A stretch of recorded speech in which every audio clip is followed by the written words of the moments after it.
The sun shines brightly outside as an armed young man walks up to a tall conic structure. It's the Outsmarts spire. While the old storytellers and priests would simply call it a peculiar tower, but local legend refers to it as the horn of the giants who created their world. His time limit is 1 year, and he's been tasked with exploring the dungeon up to the 56th floor.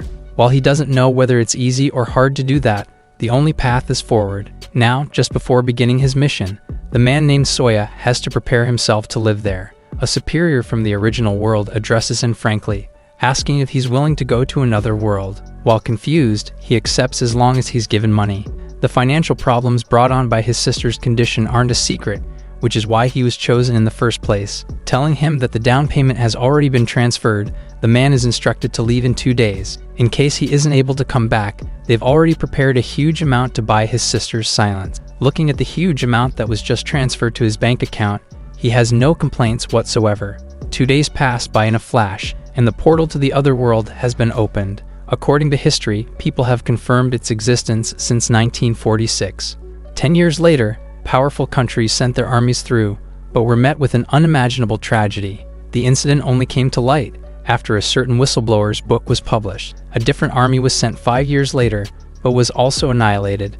The only words left by the former commander of that army are those revealing that gods exist in the other world. With all things set, Soya jumps into the portal and falls endlessly. He had a bad feeling about it from the start. Although it was an offer from a suspicious company, he accepted it in an instant, all for the sake of his little sister.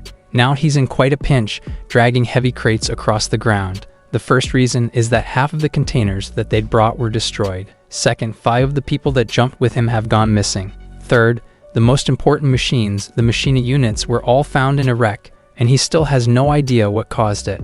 That said, at least they still have one of the BIV AI, the heart of the unit, intact. The machine keeps on giving him useless instructions as he pitches a tent. It was originally developed in 1957 as a house helper, but it only keeps on adding to his worries. Watching it absent-mindedly appreciate the environment, he wonders if it's broken after all. Just then, the machine beeps and indicates a change in its processing, announcing the activation of the human aid system, Combat Program Isola. With an unfamiliar and serious tone, it requests that the current project's contributors cooperate. Understanding that it's finally working properly, he gives a complete report of the damages after landing, explaining that no one within a 5-kilometer radius can be found. Finished with the briefing, he asks if their superiors would send reinforcements if ever he did call for them. Unfortunately, it's highly improbable, as opening a portal takes on a lot of energy. At the very least, it would take about a year before another portal could be opened. He expected this, of course. Getting to work, Machina spreads bug drones in a 20-kilometer radius and makes a map of the area around the dungeon. He tells it to search for other people, but it declines. There have been no instances before where people who went missing after the jump were ever found. As such, they should assume that they're all dead. Confirming the will of the only member, it analyzes his ability and resources and concludes that there is only a 0.2% probability of succeeding in the mission. According to the 24th AI law, it's possible to use all the resources of the Machina unit for the survival of human life. With this, it asks if they're going to abandon the project. After a moment of hesitation, he decided to continue. They've come all the way there anyway. If they give up feeling hopeless, then all their efforts so far will be meaningless. Affirming this, the machine suspends its auxiliary personality and reactivates its main system. While he's sipping on cold rations, the Machina suddenly reports that they have company. Before he could grasp what it means, a figure leapt out of the water, holding a sharp spear. Surprised, he turns around and sees what looks to be a fishman with gills and fins, slowly walking towards him. The first meeting goes surprisingly well, as the otherworldly being listens carefully to his story. He delightedly takes spoonfuls of the cold soup, saying it's been a while since he last ate food from the land. It declines the offer to have the meal heated, sharing that his race is weak against heat in the first place. Moreover, the creature explains that he's able to speak to the human just fine, despite being an inhabitant of the deep abyss, as he's a priest who has received the blessing of Babel. Realizing that a foreigner wouldn't understand, he simplifies and says that his god is the god among the gods. As a privilege, he's been granted the ability to communicate with other races, as long as their words are meant to understand. It's not a rare skill in that world, and making a contract with a god should easily grant them this blessing. Soya is elated to hear this, since two-way communication should make it possible to make friends and explore the ruins. Just then, the fishman hands him a necklace, saying it's a token of appreciation from the apostles of Grisnas for their guests. Declining the token is akin to declining friendship. Happy to be offered an alliance, he accepts and rummages through his bag. A while later, he takes out a pair of sunglasses in exchange. It'll make his vision darker, but he should still be able to see. While excitedly testing it out, the fishman realizes that he has to return to his home if he doesn't want to be scolded by his grandchild. He asks the human how long he plans to stay in the world, and says it shouldn't be a problem if he only plans to be there for a year or so. It's the first time he's met an inhabitant of the land who didn't scream after seeing him, and even offered food. Appreciating the courtesy, he finally introduces himself as Guido. Soya introduces himself accordingly, and his new friend explains that their territory extends until 6 stalts from the river. Beyond their territory is the Lemuria Kingdom's land. Then the Hero's Forest on the other side is part of Elven territory. Lastly, he shouldn't even think about going to Himu, as he'll definitely die. Ending his explanation, the fishman dives back into the river. While waving him goodbye, Machina informs the human that their probability of success has gone up by 0.2%. They pass by a nearby town, a surprisingly familiar space bustling with people. The only difference is that various non-human species are walking around. His glasses beep as the long-range navigation device activates. Outsmarts Spire is still 2 kilometers away, still quite far despite looking big from a distance. After continuing with their journey for a while, they finally reach their destination and have arrived at the first floor of the Outsmarts Spire. Countless adventurers fill the hall, all armed and equipped for battle. Looking closer, he surprisingly sees portals scattered throughout the walls. Machina explains that the area is stable, and that the portal seems to be technology from this other world. He walks to a counter, saying it's his first time and asking for directions. For now, he's told to register as a new adventurer by heading to a nearby window to receive dungeon exploration permission. Relieved that there's no hostility, he decides to look for a party after, and aims for the 56th floor. With the dungeon finally within his reach, he gets his hopes up. However, the receptionist shatters his hope as she rejects his application to enter the dungeon.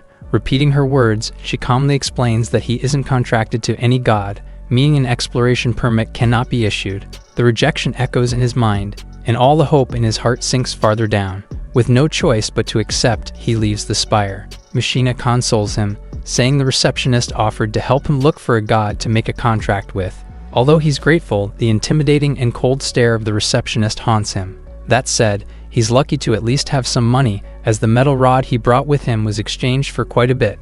Munching on some food, he takes a bite, not knowing what it's made of, but enjoying the taste nonetheless. Just then, an urgent warning flashes on his glasses, and he's told that 3 hostile presences have been detected near him. As he takes out an assault rifle from his robe, Machina says that the pursuers have been following since the exchange center, and counts down until estimated contact. With his weapon at the ready, he turns around and sees a tall man with a large sword on his back. With an arrogant expression, he orders the foreigner to hand his money over if he wants to be spared. With surprising compliance, he tosses a coin over, and the ruffian watches the piece of gold fly over his shoulder. Making full use of the distraction, Soya bashes his gun against the man's chin, knocking him out cold immediately. In one swift movement, he aims the barrel at the other 2, and doesn't hesitate to shoot right through them. Within seconds, the altercation has ended with 3 men neutralized, and the other worlder standing over them, his gun smoking. Just then, he's warned that someone else is approaching, believed to have been attracted by the sound of gunshots. Planning to run away, he tells the machine to put the locator on display. From the shadows of a building, a stranger's eyes glow, watching the pair from afar. The day at the spire ends, and they're greeted by Ivda, the receptionist, the next morning with an annoyed expression, informing them that they've arrived quite late. Seeing her, he asks why she's there in the first place, to which she says that most people use the west gate the most. He says that's not what he meant, so she further explains that the necklace he's wearing is from the fishman. As such, she expected him to be camping outside the city. Clarifying his question, he asks why she went out of her way to wait for them there. An awkward silence passes, and he even recalls saying he'd come to her instead. Trembling in both embarrassment and frustration, she admits that she got ahead of herself as it's her first job, and dares him to have a problem with it. Now understanding the situation, he bows deeply and thanks her for going through the trouble. As they're walking, he asks if the gods of that world would make a contract with a foreigner like him. Fortunately, they don't discriminate, and there are even past cases of foreigners successfully making contracts. They soon arrive at the window vernacle of the legendary god of adventurers, the best option for beginners. If he can make a contract there, then he'll be granted permission to explore the dungeon. He questions its legitimacy as a shrine, calling it a tavern full of people drinking alcoholic drinks and ignoring her insistence. The priest at the counter welcomes them into the establishment and asks if he has the courage to face the hardships that will inevitably come his way. As he's saying these words, he places a full plate on the table. For some reason, Evada gobbles down on the meal, and she's called out by the man who served them, questioning if she's going to keep behaving like an adventurer, despite becoming a proper member of the guild. It stops her in her tracks, and she apologizes as it was a habit from long ago. He had guessed it from the start, but this confirms that she really was an adventurer. Looking at the human, the burly priest identifies him as the foreigner who wants to be a new adventurer. With no hesitation whatsoever, he excitedly asks the young to form a contact, an offer that's met with equal delight. The priest then introduces himself as Lasta Oru Razva of the Window Vernacle, the one responsible for recruiting new believers. He takes out a book and asks if the human has the resolve to never give up until the very end. If so, then he must put his hand on its pages and state his name and origin. Soya does as he's told with full confidence, and a magical force surrounds him, sending out glowing beams of light. The two stare at it intently with wondering eyes. Despite the flashy show, the priest clenches his hand, saying the contract didn't work. Hearing the ridiculous conclusion, the young man is in disbelief. He's then asked if he has a dream, and if it's something unreachable or unrealistic. Adventurers are people who yearn for such things, and their god accepts people with dreams that would make other gods laugh.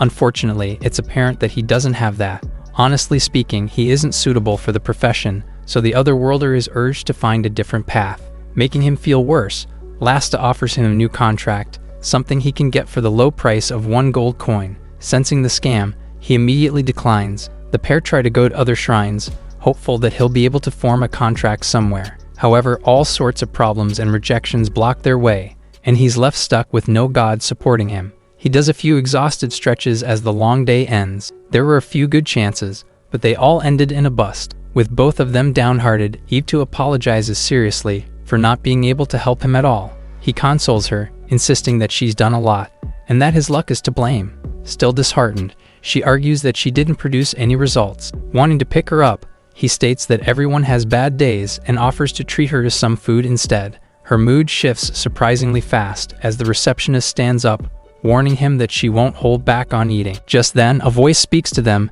asking why he would make a woman feel so bad in a dark alleyway. Both look around but are unable to see anything. The voice speaks again, telling them to look lower.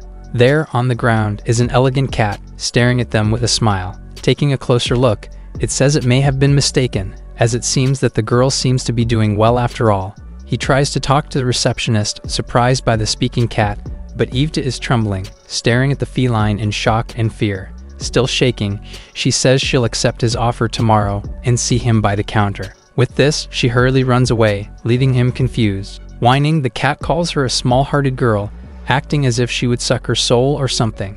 With that aside, she addresses the young man with a dumbfounded expression. He asks how he can help, so the mysterious cat introduces herself as Ranika, and praises him for how he drove the thugs off with guns the day before. Understanding that he was seen, he takes his knife, ready to cut loose ends. Continuing on, she states that he can only repent for interrupting her sleep with his life. With a particularly smug expression, she says she'll let him serve her for the rest of his life. Astounded, he walks away to avoid the laughable situation, saying he has a busy day tomorrow. Annoyed, she pounces on his robe, saying she's willing to spare his life so kindly. Seeing that he has no intention to stop, she offers him a laxer condition and says he'll be forgiven if he gives her food. While he's annoyed, her clutch suddenly gets loose as weakness and hunger push the cat to the limit. Hearing the fallen creature's stomach rumble, he asks if she's hungry, and she shares that it's been 15 years since the last time she ate. While it's obviously exaggerated, he'd feel bad if it died after leaving, and offers to take her back to his place.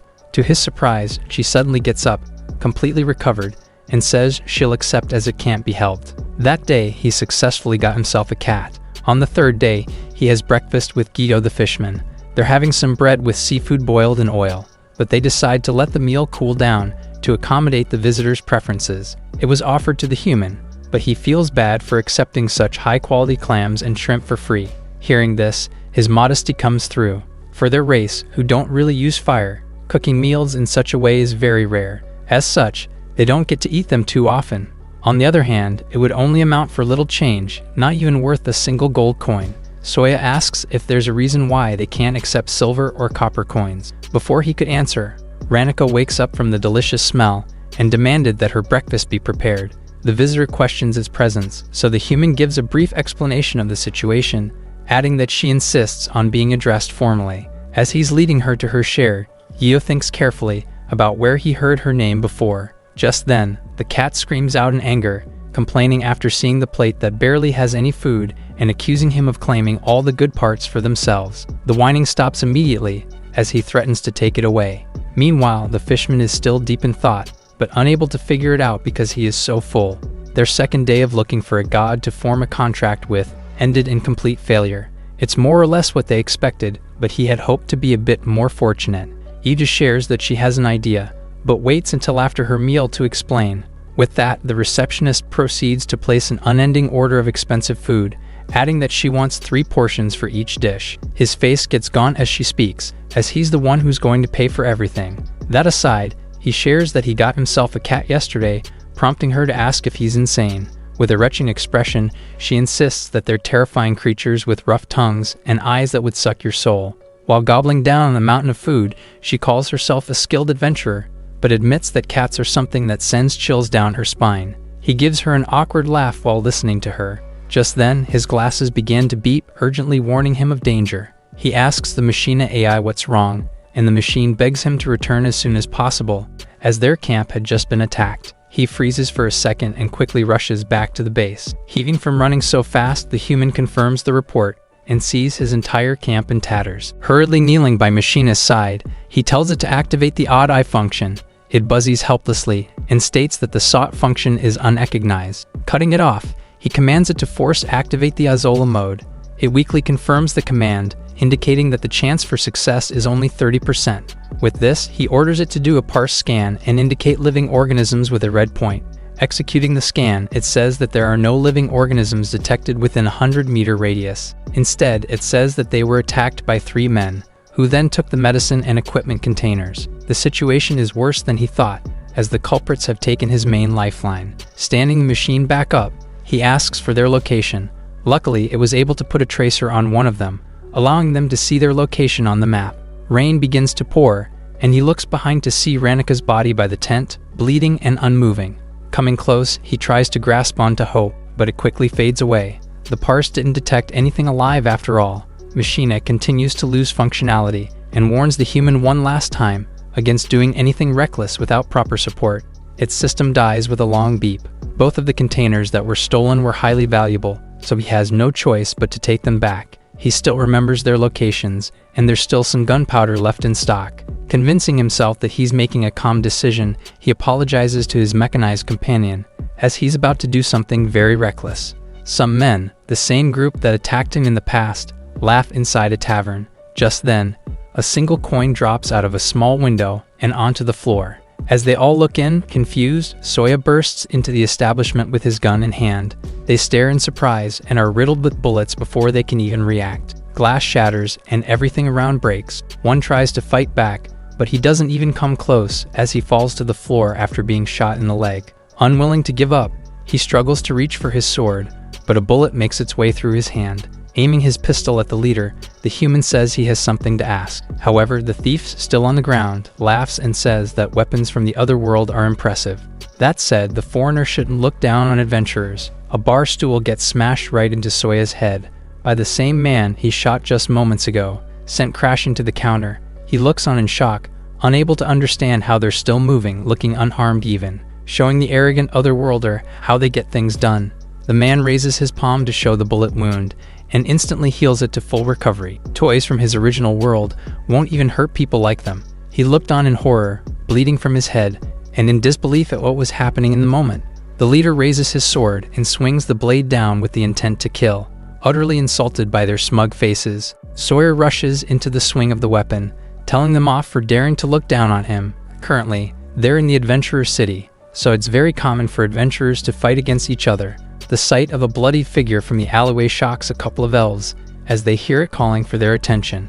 It's Soya, beaten and dragging the thieves, who he ruthlessly curled up chained into a ball. When such fights happen, it's the job of the Adventurers Association to resolve them. But what happens when a non-adventurer is involved? One of the elves worries upon seeing his wound, but the other, her younger sister, urgently tells her to stay back. Barely able to keep his eyes open, he asks to know where the nearest guard post is and says he'll give them something in return. The younger rejects the question, unwilling to get involved. On the other hand, the older elf provides direction and even insists on using healing magic on him before leaving. He apologizes and thanks her for the kindness, all before things go completely dark. Later on, he wakes up to the sound of arguing. Someone is questioning what he did wrong, and the other is insisting that they should stop standing up for him. Recognizing the voice, he calls out to Isekai'd.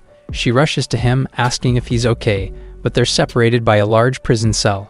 Wondering why he's in a cage, he thinks about what happened. He passed out right in front of the guard post, after dragging the thieves there. To be honest, he thought he would die right there. Just then, the prison guard cuts in, and says he was lucky that some elves were passing by. If they hadn't cast healing magic on him, he would have lost his arm by now, and probably even died. His entire body tingles and snaps, as he remembers the two girls he came across.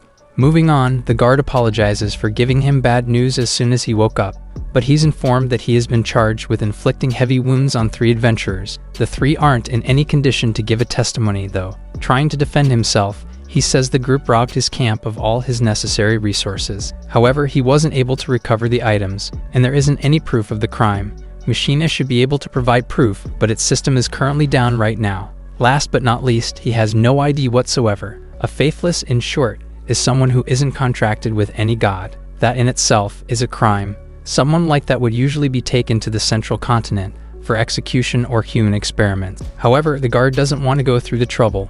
Moreover, it wouldn't be a problem if he were an adventurer. That said, he asks the 2 from the association to grant him membership, even if it's only temporary. He gets hopeful for a moment, but a voice outright rejects the request. The woman is Salshia, the head of the Lemuria Adventurers Association. Unfortunately, making any exceptions would damage the integrity of their institution. With this, she quickly turns around to leave for work. Iga tries to stop her, begging for another day to try and form a contract around the city. The head argues that no god would accept him after he turned a bunch of men into a human meatball. Hearing this, the guard finally considers hiring a boat headed for the central continent, almost ending the humans' adventure on the spot. Just then, another voice appears, apologizing for listening to their conversation, but offering a simple solution to the predicament. They all look up and see Ranika's familiar figure, back from the dead. With a sly smile, she says the foolish young man buried her too deep, and that it took her half a day to dig herself out. With his shock apparent from seeing her alive, the cat explains that she would have died multiple times already, if such incidents were enough to kill her. Misunderstanding, the human thinks that cats in this world must be way different from the ones back in Japan.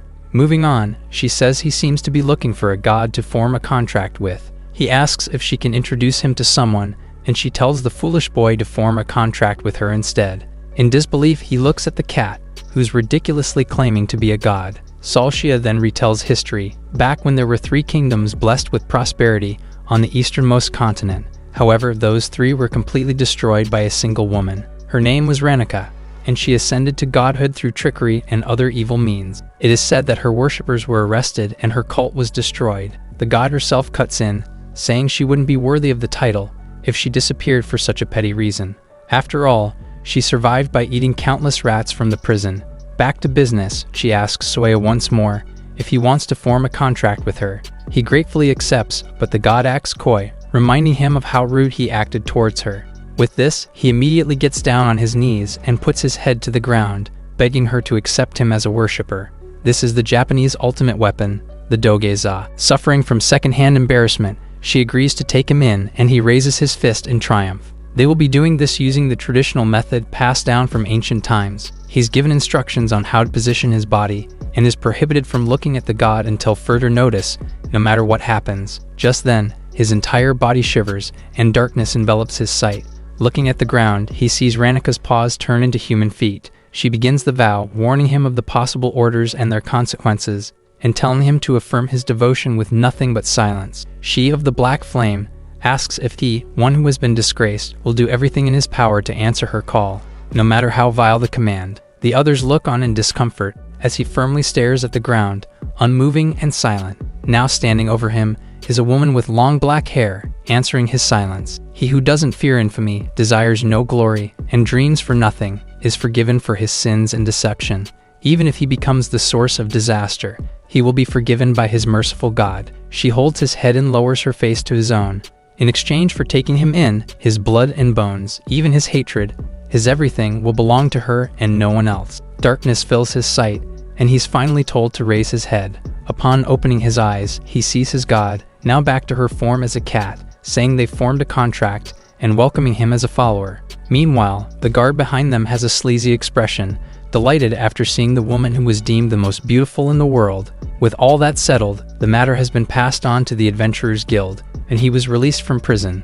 Now they talk about his plan for the container. They're still in the area, so whether they're going to be sold or traded, the culprits will need a route of some sort. From that point of view, it makes sense that a merchant hired the adventurers to steal. Following the tracker, they get close to the location and arrive at a warehouse. According to the person there, the building is owned by the Sava Night Owl Merchant Association, which also owns a weapon shop on the main road.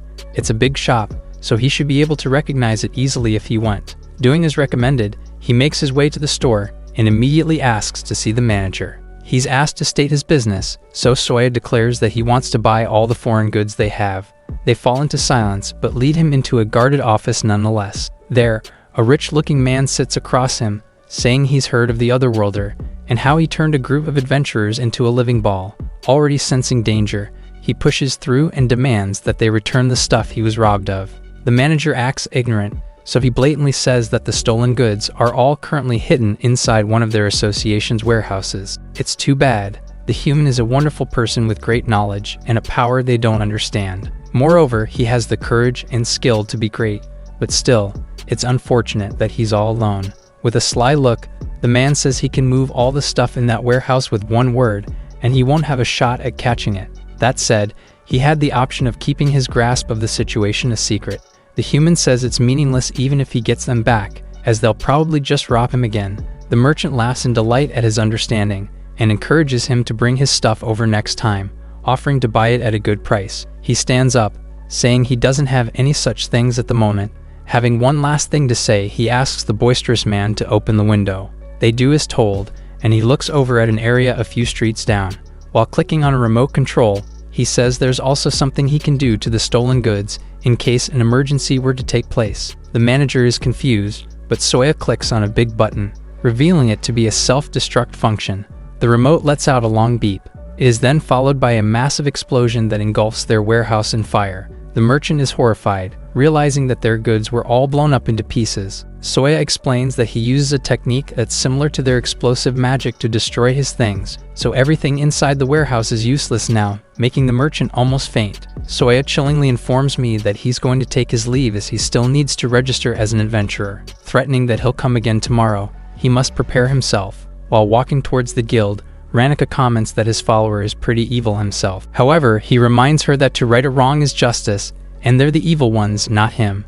The god points out that crushing evil is still evil, no matter what his reason is. Later, at the guild, Isekai'd informs Soya that his temporary registration has been completed. It means that he can enter the dungeon 2 days from now. She also informs him that an explosion happened in one of the merchant's warehouses, so he should steer away from the area. As if he didn't cause it, he assures her he won't. On the 5th day, Machina was finally reactivated. The robot confirmed the current situation and agreed with Soya's plan. However, Isola seems to have a question, so it changes. Upon taking over, Isola demands to know his reason for blowing up their weapon container. He reasons that it's hard to maintain the weapons given his situation earlier. It's best to just blow them up.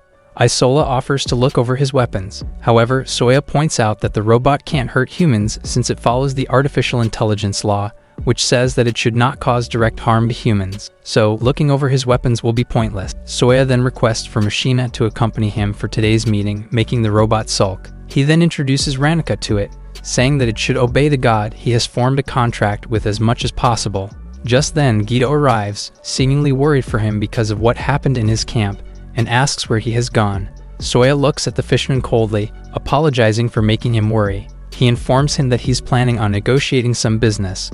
However, he must ask him one thing: how much did he get from selling his containers? In a menacing manner, Soya asks Guido how much he earned from selling his containers. After what happened, Soya investigated and deduced that the containers lost were not stolen by the adventurers he encountered but by someone who could float in water. Additionally, Guido knows his camp well, so even though he doesn't have enough evidence, he has enough reasons to be suspicious of him. Guido only looks at him, and he remembers what happened a day before. While sitting together, Soya asked his friend why he needed money when they had enough bounty from the sea.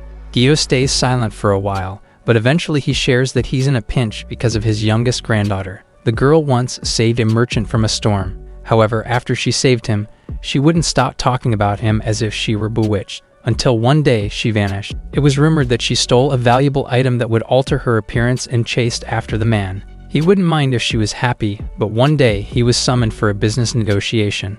It was humans from Iliomia West Phoenix Company who came to him to sell a mermaid for 4,000 gold coins. At present, Soya tells him that he's a nice guy who loves his family. However, that's why he is easy to manipulate. He promises he won't harm him, and asks how much he was paid.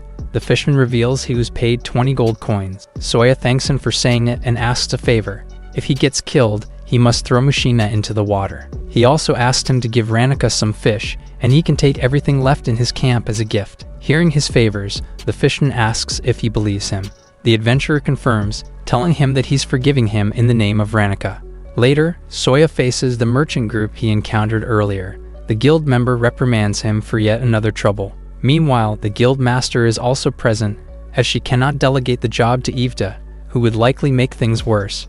The merchant head then introduces herself as Horzeld Savas, the head of Sava's Night Owl Company. She apologizes for the ruckus his son has caused. The guard officer then starts to mediate and tells the merchant head that she's under suspicion of robbery. She denies the accusation. He then questions if she knows that the explosion in her warehouse is caused by Soya's stolen goods, which have explosives in them. Horzeld denies knowing about the stolen goods, saying that she is simply holding on to them for another company. However, she refuses to give any information as it's confidential. She then demands compensation for what happened, saying that the explosion damaged valuable goods in her warehouse and injured her employees. As such, in exchange for the incurred loss, she demands 9,705 gold coins, which the Adventurer Guild must pay too. The guild master reprimands Soya for dragging the guild into his mess, informing him that the amount is enough to maintain the whole guild for a year. He tells him to make up something to avoid getting responsible. He also tells Horzeld that since she is trying to hide the criminals who stole his goods, she must pay for them instead. To avoid paying, she suggests calling a god to create a fair deal while holding a quill. The guard is shocked since it's the quill of the Sage of Night, Gravius. Horzeld calls upon her god, requesting her keen eyes regarding the situation.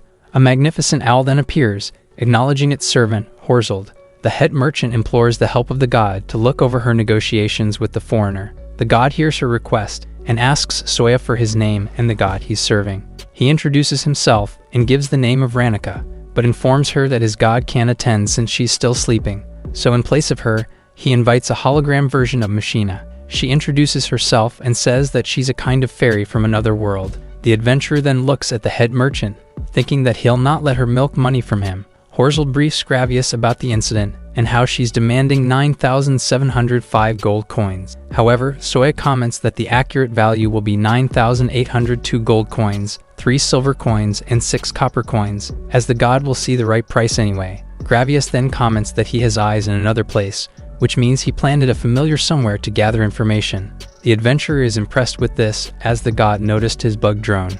Gravius asks if the amount being offered is enough for her, which the merchant confirms. Mushina then informs them of the weapons they have, which can be given as payment. However, the merchant asks for his handgun, and insists that in their world, it's just a weapon made by amateurs. So for one gun, the price would be just 100 coins. To appear generous, she offers to double the price of his small rifle. Overall, the total would be just 3,600 coins, which makes the merchant grin. Still short on payment, he asks for his ammunition to be appraised. However, Mushina reveals that upon her investigation, the merchants don't receive any ammunition from the dwarves. Horzeld confirms this, saying that due to an accident, the distribution of gunpowder has been prohibited, so she can't put a price on the goods. Mushina tells the same, and lets Soya fire a piece of meat. The merchants are surprised to learn that it's a smokeless gunpowder, similar to the black powder in their world, so it doesn't fall under the same prohibition and can be appraised. However, Mushina stresses that they only came to explore dungeons and not use their weapons to start a war. Gravius replies that it's forgiving them since they reject the greatest market that a merchant can exploit. They then calculate prices for the bullets. Machina sells a bullet for 1 Ranica coin, a coin with a magic spell you can activate. However, since they don't have magic in their world, the robot lets them decide the worth of a single coin. The Horzold's sun trembles as the number of bullets they have equates to 63,360 gold coins. In a pickle, Horzold requests that Gravius cancel the negotiation. The god glares at what she said and reprimands her for stopping a negotiation midway, calling her an ignorant fool. The god declares that it shall not grant her blessing for 1 entire year, and she should start selling vegetables. Gravius then offers Soya and Machina its power, stating that if they want to continue the negotiation, just hold up its feathers and call its name. The god bids them goodbye and disappears. After the negotiation, Horzold requests to be alone with Soya. He then immediately asked her who stole his containers. The merchant admits that it's the Iliomia West Phoenix Company, and a friend of her son is their head. She asks him to leave, saying that they're done dealing with each other. She points out that the price of bullets that he is can't even be paid by the whole kingdom, and she states that he's trying to make an enemy out of the guild. He'll probably be banished without anything, so he should live quietly. Soya threatens to throw the valuables into the ocean, which would affect their country. He might get killed, but Horzold would face criticism from the royal family and the entire guild for causing this mess. He points out that surely she can't handle that infamy and threatens to make holes out of her body, so she must answer him carefully if she doesn't want to see blood. The merchant trembles from fear and asks him what he needs to know. The man asks if she hired the adventurers that attacked his camp. She denies this and tells him that all they did was hold the containers for Iliomia. He put everything on hold and threatened that if she ran away, he used the feathers and call for her god to punish her. Later, Soya goes to the Iliomia company and settles everything with just 1 bullet. Raging inside, he shoots the crystal on the table, and a girl turns into a mermaid instantly. It turns out that the price she paid to have human legs was their love. Able to retrieve all his stolen items, Soya admits to himself that he isn't satisfied with the ending. However, it was the sacrifice chosen by the girl, so he isn't in a position to say anything. That night, Soya tosses all of his belongings into a crate, throwing them all away to protect the technology that can potentially spark a war. He trusted Guido to sink everything into the deepest part of the ocean to avoid trouble again. The fisherman bids him goodbye and swims off to the ocean. While watching the fisherman leave, Soya suddenly feels dizzy, almost falling from feeling so tired. Machina detects his unstable vitals, noting that it's been 6 days since he got some proper sleep. He worries about Ranika's food, but the god orders him to just sleep while looking intently at him. As the night falls deep, Soya lulls into a peaceful sleep, unaware that Ranika is closely watching over him. On the 7th day, Soya meets with Yvta, who praises his early presence, as this is a good trait for an adventurer. The man remembers his robot, blasting loud music into his ears to wake him up. Everetta hands him his supplies from the guild. She advises him to check them in case there's a mistake. He sees a unique vial inside and asks her about it. Just then, she asks for a sample of his nails and hair. She points out that there's no rule about it, but he must make sure to always wear his checkpoint. She then opens a book and starts an enchantment, making a glowing light around them. However, suddenly, she smacks Soya on the head, surprising him. She apologizes immediately, saying that she just got excited. She then tells him to shake the vial. After shaking it, the vial started to change color. Yvta then urges him to look closely and explains that the red liquid pertains to internal magic, while the blue one pertains to external magic. The red magic shows his regeneration capacity. As long as he has it, it will automatically regenerate and heal him. Soya then realizes that his headache is gone. However, she reminds him not to rely on it too much, as he'll still die if he gets decapitated. The red liquid can also protect him from poison or parasites, and he should not deplete it when he's severely injured. Next is the blue liquid, and it shows the amount of external magic he has, and tells him to observe if he can use magic himself. He then asks if his result is common among people. She reveals if she casts one for a puppy, and it's the same with him, so they're on the same level. Later, Soya is gathered with other adventurers for their training.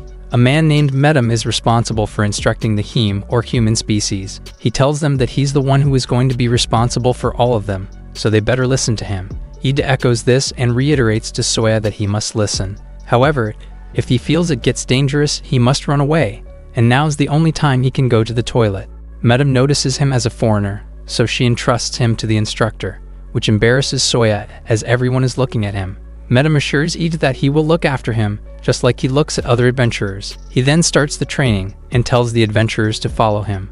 Later, the adventurers are taking a long and narrow path to the dungeon. One of the female adventurers, named Shuna, asks Soya what his relationship is with Isekai'd.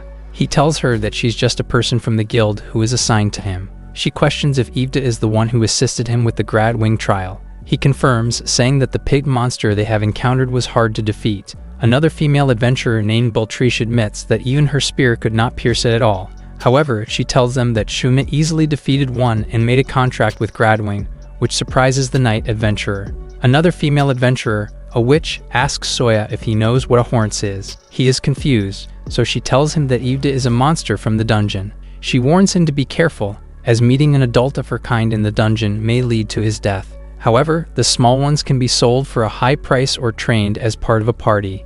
Medem reprimands the adventurer for speaking ill of Isekai'd, as she is a valuable property of Lemuria. No matter what her past is, she has made great achievements for the kingdom. The witch apologizes, and the group reaches the second floor of the dungeon. They are currently inside the dungeon, but it is a relatively safe space. He also reminds them to wash themselves before stepping out of the dungeon, to not bring any sickness to the city. Since there are not any monsters around, one of the adventurers comments that it seems like a friendly place. He notes that it only applies to where they are, but the fourth floor of the dungeon is where the real challenge begins. He illuminated the path ahead and called for Soya. He orders him to lead and form a party of 5, then go to the 5th floor of the dungeon, telling him that he'll wait for him there and hand him a map. Before Soya can react, Medem is completely gone, leaving him confused and lost. He asks if anyone wants to lead, and the knight from the party immediately volunteers. However, he holds the map upside down, noting that it is his first time seeing a dungeon map, so Soya doesn't have a choice but to lead. He asks Azola to read the map, but she doesn't answer. Just then, a huge bird appears, charging at them. The knight casts Soya aside, protecting him with his shield. He smacks the bird just as Shuna slices it with her sword. However, another massive bird appears, and it is about to attack her. Fortunately, the other adventurers are able to neutralize the beast, completely defeating it, even before Soya can do anything. The witch tells them the beast is called Cho-Cho. It often disguises itself as humans, but it has a lot of meat they can eat. The knight is surprised to hear this, as he isn't aware that most of the food in the city comes from the dungeon, admitting that he never gave a serious thought to where the food comes from. The witch then teases him as a rich guy who knows nothing about the world. As they banter, Soya asks Shuna if the beast, Cho-Cho, is strong. He notices that everyone in the party can handle the fight, even though they are amateurs. She replies that it's a weak monster, but it will be troublesome if it follows you around. He commends her for the fight, saying that she coordinated very well with the knight during the fight, and asks if she trained with someone. She hesitates to answer, and suddenly, a loud rumbling sound can be heard from deep inside the dungeon, which stunned everyone. Low stomping sounds follow, revealing an ominous pig beast approaching them. Soya and the adventurers are standing before a humongous pig, frozen in fear. The pig prepares to charge at them. Shuna screams for everyone to run, as the pig charges toward them. However, the two females are completely immobilized by their fear. Shuna grabs them by the hands, running with them to safety with all her might. While running, Soya thinks of getting into a corner and getting behind the big one for a sudden attack. Just then, the knight stands in the path of the pig, declaring that he will not back down. However, the raging pig easily shoves him away, making him fly and fall to the ground. Soya tells his team not to look back and to just run. Panicking, they wonder what the beast has been eating to get so beastly and humongous like that. He dismisses them, reiterating that they should just focus on running away from the beast or getting killed. Baltrish asks him if he has any plans, and he confirms, but he needs a little more distance first. Hearing this, the girl throws away seeds in the direction of the pig. She then casts a magic spell, beseeching her contract god to grant her a miracle and keep the pig still. The seeds quickly grow into thorny vines, trapping the pig in place. She tells Soya it won't hold too long, but it's their chance to do his plan. After getting into a corner, he tells her to put her spear on the ground, saying that if his plan fails, she can escape while it is chewing on him. They wait as the pig turns in their direction, holding the spear together with nervous anticipation. The pig finds them and charges toward them with intent to kill. They lift the spear together, impaling the beast in its mouth. The beast doesn't seem affected and continues to attack with its impaled mouth. Soya then unleashes another blade, impaling the beast once again. However, to his horror, the blade didn't sink because of the beast's thick skin. Baltrish screams in fear as they're tapped in the corner, but suddenly the pig falls down, motionless. Both of them are surprised by what just happened. Just then, Shun appears, asking if they are okay. Beltriche runs towards her in relief, her knees giving out from the adrenaline leaving her body. She thanks Soya for protecting her, who tells her it is nothing as his idea has caused the mess they're in. Medem appears, praising them for bringing down a humongous pig dungeon by themselves, while carrying the unconscious knight in his arms. As a reward for their bravery, he decides to accompany them in exploring the dungeon. He encourages them to take a portal back up and have a nice bath. Later, in a tavern, Soya commends his party for a great job on their first dungeon exploration. They cheer for their success and chug pints of beer. As his party chatters happily, Soya feels dead tired from what happened throughout the day and is having a hard time emptying his cup. Meanwhile, another party has fulfilled all the 51 floors of the dungeon. In his camp, Soya contemplates that it has been a week since he came to the other world to explore the dungeon. However, there is one deadly fact that he discovered. He is powerless, and the only weapon he can wield is a hatchet without his guns, which can't even hurt a pig. So, if he goes with his party, he will only be a burden. He decides that he needs another weapon to fill in for his guns. The next day, while walking around the city, he contemplates that his physical abilities as an adventurer are lackluster. He doesn't even have the strength to swing a sword at a Cho-Cho. He is fit to hold a gun but unfit to strike a sword. So in conclusion, his options for weapons are limited. He then meets the son of Horzold, who is too stunned to meet him. He asks him to show him the goods, but the merchant just gawks at him. He threatens the guy, saying that he'll just go to Iliomia. The merchant immediately composes himself, apologizing for the ruckus he has caused. He then asks the adventurer what weapons he is looking for. Soya looks for crossbows, but the merchant advises against them as they are not a popular choice of weapon for the adventurers. Soya insists, and the merchant shows him their collection of crossbows. However, upon trying the weapon, he is having a hard time using it as he can't bend it, accusing the merchant of selling him a broken good. They both try to no avail, both breathless after attempting the weapon. The merchant then calls for someone named Off, and a big puppy-like man appears behind Soya. The merchant orders him to pull the string on the crossbow for them. Off pulls the string, which he easily does with ease. He then asks if Soya is an adventurer, and tells him that the crossbow is not an effective weapon for killing monsters. Additionally, it also sells for a high price. He then points out a better bow to buy that can defeat monsters and is easier to use for humans. Soya asks if he is an adventurer too, but he denies it as his job is to protect his master. Looking at the weapon, he's convinced to buy it along with some cheap arrows. However, Off tells him that he shouldn't buy the cheap ones as they will easily break. Instead, he should buy the heavy ones so he can reuse them again. The merchant tells him Off is not a shopkeeper, but Soya dismisses him, telling him that he should just calculate the numbers. He then asks Off if he knows how to wield a bow, and the man confirms. Later, Soya is roaming around the outer walls, refusing help from Ashina with the navigation. He contemplates that he shouldn't be so reliant on his robot, and should train himself to be independent. It is said that the person he is looking for wanders around the outer walls at noon. However, the walls are too big and he decides to ask around. Just then, he hears a commotion behind him. A lady is reprimanding a wolfman called Barful for sleeping on the laundry clothes. The wolf stands up, shocking Soya, who thinks this creature has a different aura to him. He asks the lady which one of the gods is the wolf. Barful glares at him, insulted that he doesn't hear about his great achievements as a hero of the North. The wolf then comments that he looks foreign and asks about his origins. Just then, a cat lady named Tudu appears, chastising Barful for not paying his tab. Barful comments that she has already seized his weapon, so they're quits. However, she comments that she can't even sell his weapon for 1 copper. The wolf laughs.